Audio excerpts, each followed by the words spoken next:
Hi guys, welcome to the second episode of Fit for Defense. I'm Kimi Sain, you can call me Mickey.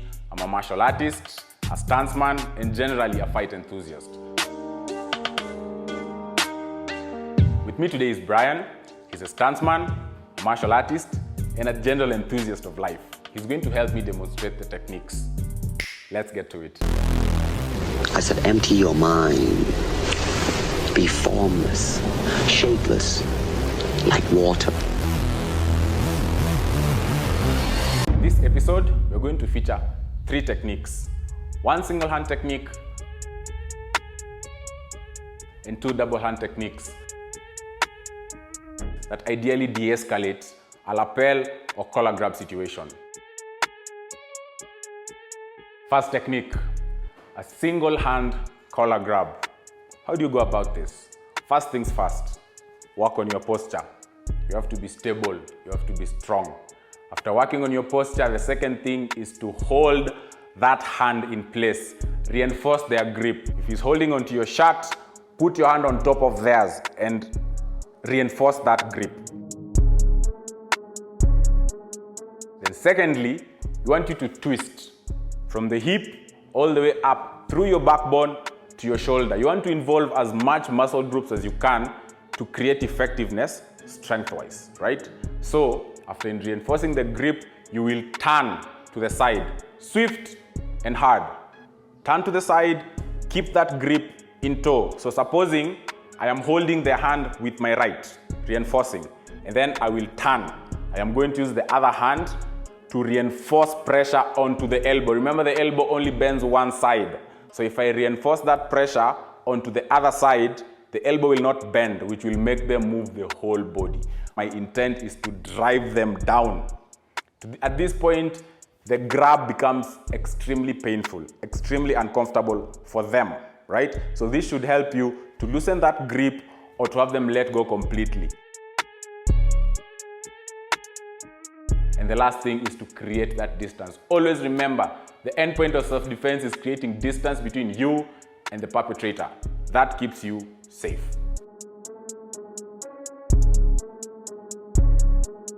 Technique number 2, double hand shirt grab with no space between the hands. So in this case, you suppose maybe someone is grabbing onto your thigh because both hands are literally grabbing onto the same spot. How do you go about this?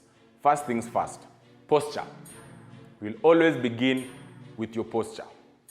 It helps you with stability and strength that you will need.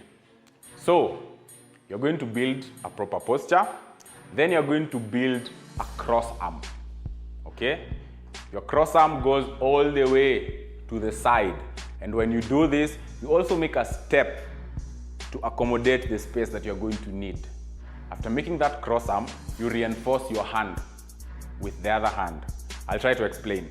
If they're holding onto my collar, I want to create a cross arm, meaning this arm will go all the way across to the other side.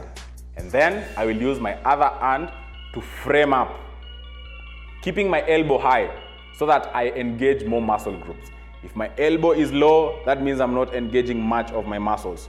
But from here, it means I'm engaging much more. So from this position, similar to the first technique, I just twist my hip and shoulders and stomp to the side.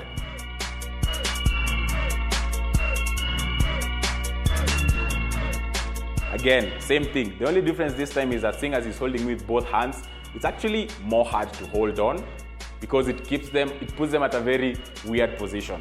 The wrists are turning, the fingers are turning, the grip is loosening, which is our idea. Again, you can supplement with kicks to the face, eye gouges, and such.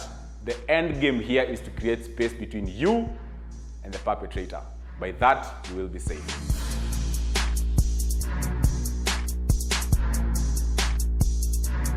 Third technique, a shirt grab with space between the hands.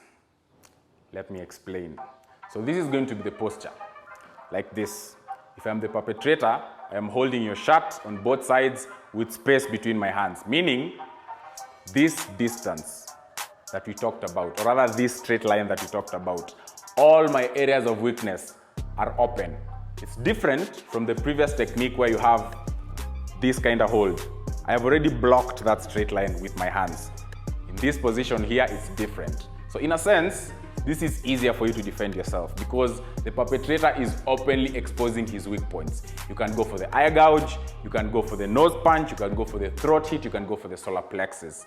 But you want to get a little more effectiveness out of it, so don't do a bit of guesswork. In that position, you go for what's ideally closest to you, which in most cases will be the solar plexus because you just need a straight hit. So you can make a fist, go straight for the solar plexus. The reaction to getting hit in the solar plexus is breaking your posture. Once the perpetrator breaks the posture, what do? You now go for the open heel strike. Reason being, this is much more careless than a punch. It's not everybody who will give you a punch effectively. And also, punching hurts if you're not conditioned enough for it. But the open palm strike works very well because of natural calluses. So that's what you're going to do. After the punch or steal, the open palm strike to the solar plexus, you're now going for the open palm strike again, either to the chin or the bridge of the nose. I like the chin, it has a better grip.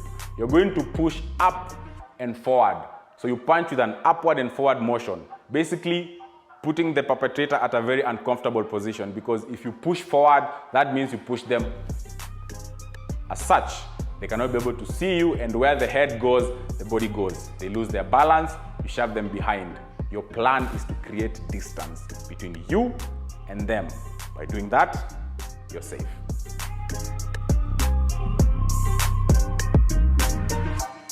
That's it for today, guys. Kindly engage us in our comment section.